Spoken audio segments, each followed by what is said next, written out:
Fundos imobiliários em queda. 2020 não foi um ano bom e 2021 seguimos aí num movimento de leve queda, né, descolado dos outros ativos. E hoje, para falar no canal, eu trouxe o Bruno Benassi, analista e sócio da Levante. E aí, Rafa, tudo bem? Fala, pessoal, tudo bem? Tudo bem. Que é especialista, né, em fundos imobiliários, já trabalhou muito nesse setor e hoje analisa aqui na Levante. E Bruninho, vamos lá, né? O que a gente pode falar desse movimento de queda, descorrelacionado com os outros ativos, como bolsa? Por que está acontecendo isso? Qual que é a tua visão?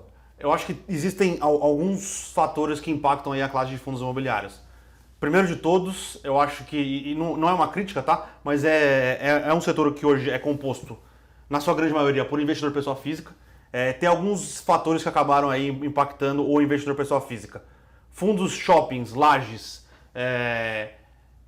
shoppings e lajes, eles acabaram tendo uma diminuição de fluxo de pagamentos, de dividendos, né, por causa da pandemia, então shoppings ficaram fechados, lajes corporativas, algumas aumentaram a vacância, outras tiveram que dar prazos a mais ou diminuir os seus aluguéis para manter os inquilinos. Esse, então, foi um dos pontos que impactou a classe de fundos imobiliários e um dos impactos. Segundo ponto, aumento da Selic, tá?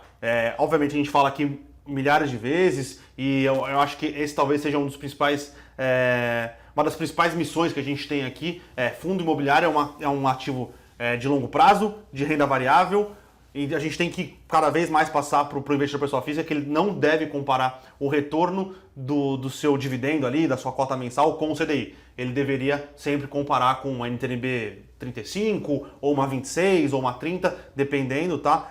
Mas hoje, majoritariamente, é comparado com o CDI. CDI aumentando, a atratividade da renda fixa voltando, existe uma migração, tá? Então, eu acho que esse é um segundo ponto que acabou impactando a classe de fundos imobiliários. E o terceiro, também eu acho, que é ações subindo, fundo imobiliário caindo, eu vou vender meus fundos imobiliários e vou migrar para ações que estão subindo. Então, eu acho que são os três principais pontos aí, tá? Então tem diminuição de dividendos por causa da pandemia e toda uma questão home office, vai existir home office, ninguém mais vai no shopping, aumento de Selic e migração para outras classes de ativos. E aí, esses pontos que você falou, né, é interessante, né? A pessoa acaba olhando muito mais para o cupom, né, para o pagamento do yield ali, como se fosse simplesmente uma Selic, né? E Sim. quando você fala, na verdade você tem um ativo, que é um ativo real, né, um ativo fixo ali, que é reajustado por inflação, né, ou até mais, né? Quando você pega os imóveis, eles estão subindo mais nos últimos tempos.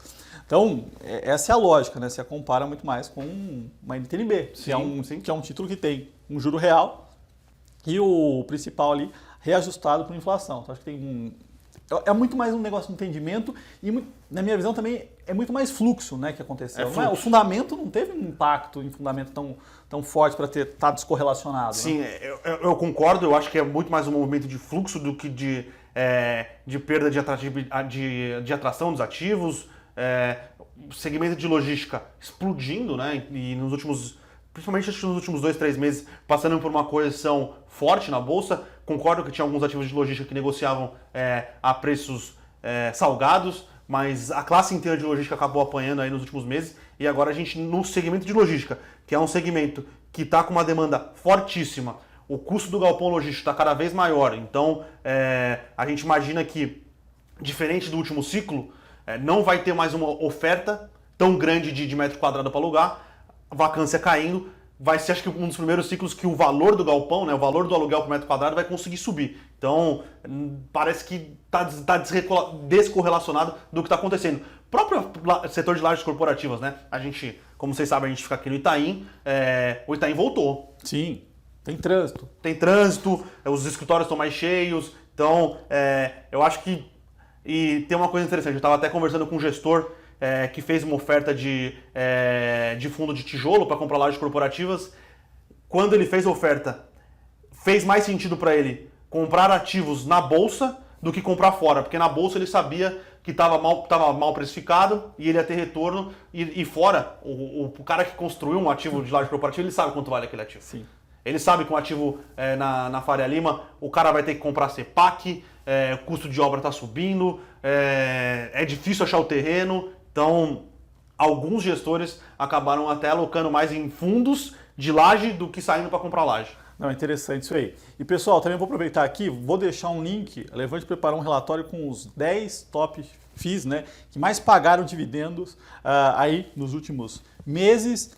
Lembrando que é uma análise ali falando dos dividendos, né, e explicando também os cases, né? Muitas vezes tem bons FIIs que pagam dividendos e muitas vezes tem FIIs que não são bons, mas pagaram bons dividendos. Sim, e não, venderam isso não vai algum se replicar. ativo ou alguma coisa nesse sentido. Exatamente. Então, tá tudo no relatório, né, explicando quais são ativos bons, quais não são, mas o que tem ali é um ranking, né, dos 10 melhores pagadores de dividendo, tá? Então, o link tá aqui embaixo, só baixar, é gratuito. E Bruninho, então assim, tua visão, você tem uma visão mais construtiva, né, pela nossa conversa, sim. do lado de lajes e logística, é Lajes isso? e logística.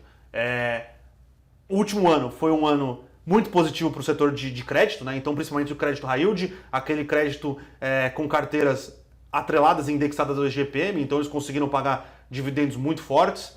Eu já não gosto muito dessa classe de ativo pelo ativo em si. Você está comprando crédito de loteamento não performado, na maioria das vezes, e multipropriedade, tá? Então, tem um risco, então a gente tem que pensar no risco que você está tomando e no GPM. A gente não imagina aqui que o GPM vai continuar rodando a 35, 40. E quando o GPM voltar para a normalidade ou ficar negativo, pessoal, vocês não sabem disso, né? Muita gente, mas o GPM fica negativo. Sim. Vai diminuir o pagamento de dividendo desses fundos, tá? E os setores que acabaram, logística o ano passado transitou bem, esse ano está apanhando, e o ano passado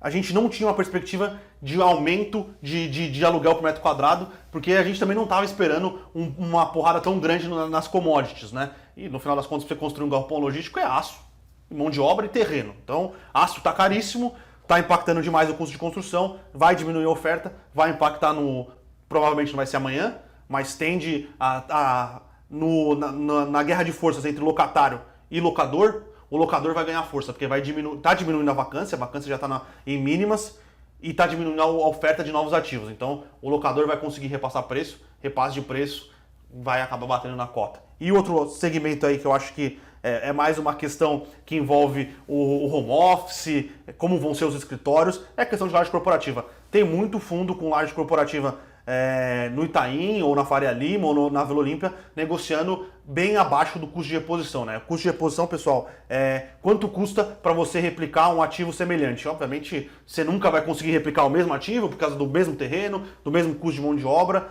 mas é uma base de comparação. Então, muito fundo bom, negociando aí abaixo do valor em áreas que você não tem terreno, não tem CEPAC para comprar, né? Que CEPAC é um potencial construtivo para você conseguir aumentar o quanto você vai construir naquele metro quadrado ali, né? Então, parece ser classes que estão bastante atrativas, pensando sempre, aqui seria um call mais de valorização com logística, talvez com um pouco mais de dividendo do que laje corporativo. Pegando esse ponto, né? 2015, 2016, no meio da crise, a gente via fundo imobiliário que tem edifício na Faria Lima, e você fazia o cálculo do metro quadrado do edifício, você chegava a 14, 15 mil reais, e o edifício AAA, a última negociação, a última vez que alguém comprou, foi próximo a 27 mil reais. Você fala, tá muito descorrelacionado. Sim. E agora você começa a ver assim, os bancos, as grandes instituições voltando, e eu já ouvi falar de grandes bancos aí que devolveram, que já estão querendo voltar pegar mais lajes porque vão de fato voltar com todo mundo. Pra vocês terem uma ideia, o Birman 42, se não me engano é o Birman 42,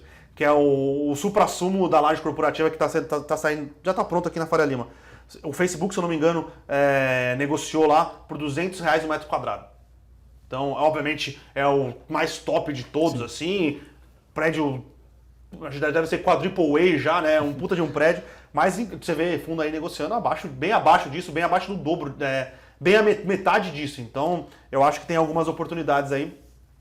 Só que eu acho que é aquela questão, muita gente compra fundo imobiliário e se esquece que é renda variável, né? Sim. Renda variável varia, às vezes se expôs demais à classe, e aí quando a classe cai...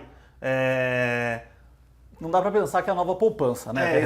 Exatamente, é renda variável, faz sentido ter, faz sentido se expor, mas tem que entender qual que é seu perfil de risco, quanto você tolera perder, porque você pode perder, né? Lembrando, a gente acha que tá barato, só que, como diz alguns, acho que se eu não me engano é o Ray Dalio, o mercado pode ficar mais louco por mais tempo do que você pode se manter líquido, né? Exatamente. Então, Tem que tomar cuidado. mas a gente continua gostando da classe de ativo. Pensando em longo prazo, eu acho que faz total sentido. Não, maravilha, Bruninho.